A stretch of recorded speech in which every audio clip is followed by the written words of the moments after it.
Administrative street of Vilnius, 1.2 miles long street, 19th century architecture. We can see in this part of Vilnius, although it's a national holiday, it's a day off, but we can see some shops are open today.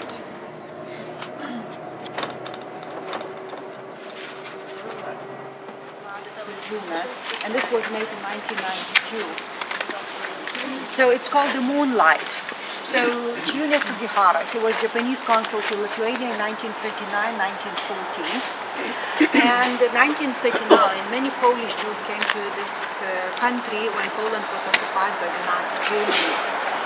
And there was the Dutch honorary consul to Lithuania, a Dutch businessman, Jan Zwartendijk, who was the Toshiba representative in Lithuania. Jews from those Polish Jews who came to Lithuania, and Jews in general, they would be able, theoretically, to go to Curaçao, the Dutch colonies, without to Russia, and from Russia to Japan and Curaçao. This was the plan. So this is how it worked. And the Japanese consul Sugihara, he was issuing those Japanese transit visas against the official policy of Japan. Behind the trees with the columns, this is the building of the National Library. It's under reconstruction now. Parliament building, and this is because from the 1st of July till the end of this year, Lithuania is taking the presidency of the Council of European Union. Fragment of barricade from 1991. Pieces of concrete that were put by local people to make the barricades around the Parliament building. When in January 91, when Moscow was not satisfied about our independence, they start kind of the military action here against the local civilian people, and there were 14 people killed then by soldiers of Soviet army. Some demolish of old houses. And on the right we'll see a very good example how old houses were renovated by Grand Duke Vytautas. He brought 400 families to live in this country, and they preserved their customs, traditions, religion, language, traditional cuisine.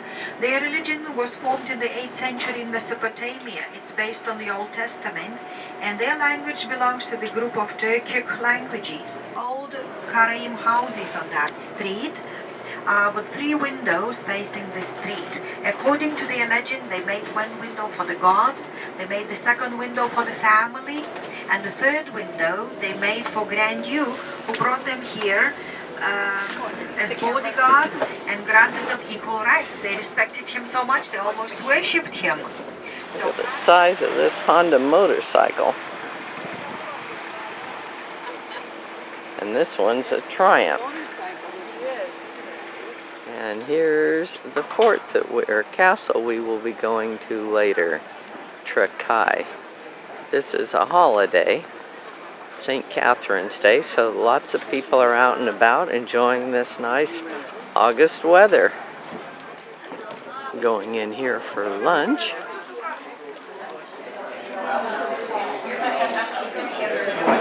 These guys are sitting out here in beanbag chairs inside a very nice restaurant. That's the remains of a 14th century castle.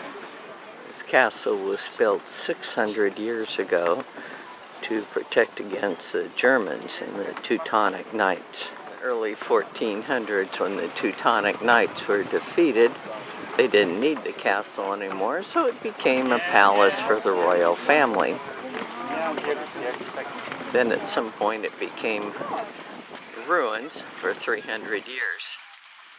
Then the locals started helping themselves to the stones and the tiles. And here you can see the old bricks and the new bricks. This is the outer yard. That tower was used as a dungeon. This is for the Grand Duke and his wife and their guests. To get into the castle part here, you cross the drawbridge, and there was water in the moat. We're heading into the inner courtyard.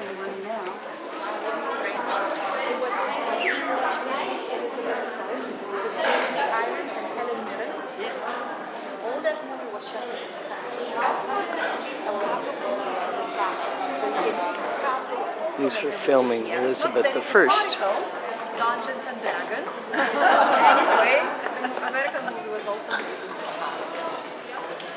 So this was where Daniel Beatles lived with his wife, and then both areas It's a are fireplace. inside the walls. The heated stones There in were the pipes bottom, and inside then the walls. And the also pipes rooms that on the carried the first heat floor had small upstairs. holes under the floor. These used to be guest bedrooms. This one's small. This is where the state treasury was located in the 15th century. Now there's exhibits of 11 treasures from the 14th to the 18th century. Some of this money was found in different sites around the country, hidden, and some of it was found as late as the 1950s. This was described as a big reception hall. Right now the chairs in here look like church pews, but then they could have used it for that too. This is a great hall, covers 200 square meters, takes up the whole right side of the castle. It's 5.5 meters high. The hall windows have stained glass. It was used to receive foreign guests, diplomats, kings, and their messengers. Now there's 2 tapestries. Here's one of them. And they use this for various events and celebrations and music and receive royalty and so on. This is weaponry of the Grand Duchy of Lithuania.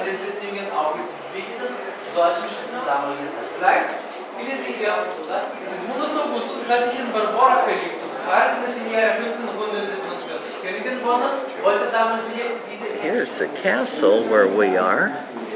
What I didn't realize is there's some big islands behind it. This is an 18th century clock. There's a recreation of the law courts of the Grand Duchy of Lithuania.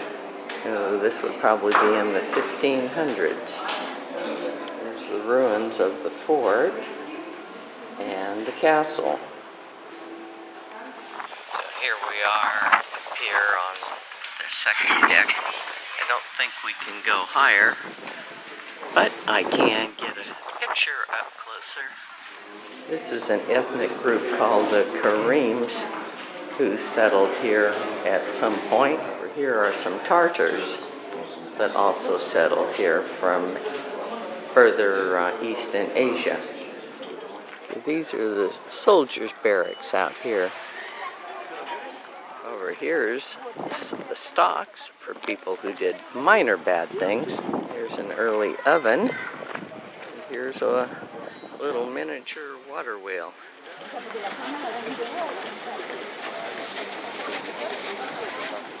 Over here are a bunch of souvenir shops. And back here is the restaurant where we had a delightful lunch.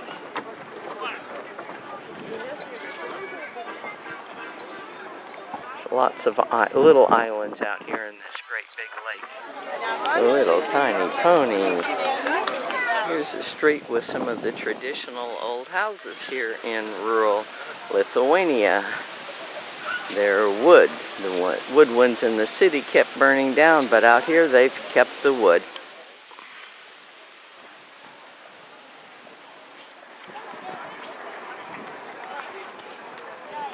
Very peaceful, nice out here, even though there's a lot of people on this Thursday holiday. Here is our trusty transportation just waiting for us.